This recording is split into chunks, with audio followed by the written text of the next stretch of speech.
Ávöxtur sannleikans. Orð Guðs í hjartamanns. Lifandi vegurinn. Opinberunarbókin 4:3. Hebreabréfið 10:20. 24. Ávöxtur sannleikans. Hjartalandið, taktu ósannleikann úr hjarta þínu og gerðu það að góðum jarðvegi, sáðu fræjum sannleikans og berðu ávöxt með því að rækta sannleikann. Endurheimta land, finndu ósannleikann sem Biblían segir að þú eigir að henda eða ekki gera, taktu hann úr hjarta þínu og gerðu hann frjóan jarðveg. Að gróðursetja fræ sannleikans. Finndu sannleikann sem Biblían segir að varðveita og gróðursettu fræ sannleikans í hjartareitin úr frjósömum jarðvegi, ræktaðu hann og berðu ávöxt sannleikans. Ávöxtur sannleikans. Ávöxtur sannleikans. Verkefni. 1. Verkefni, henda því. 2. Verkefni, ekki það. 3. Verkefni, haltu því. 4.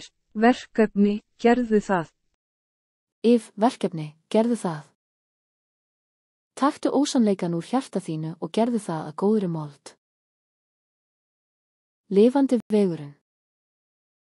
Opinberunarbókin 4:3.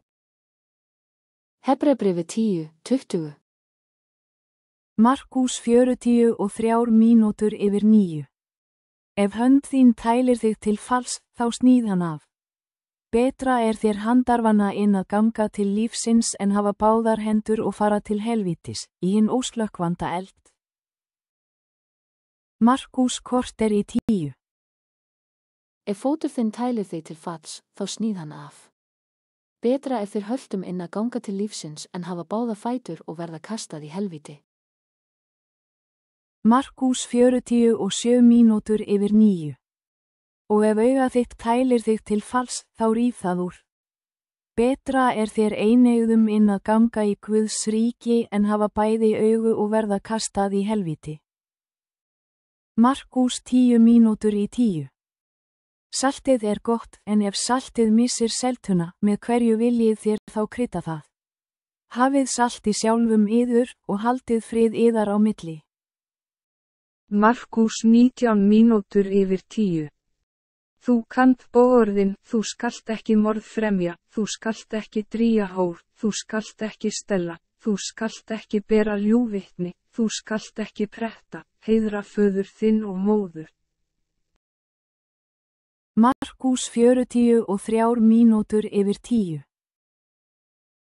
En eigi sé svo meðal yðar, heldur sé sá, sem mikill vill verða meðal yðar, þjónn yðar.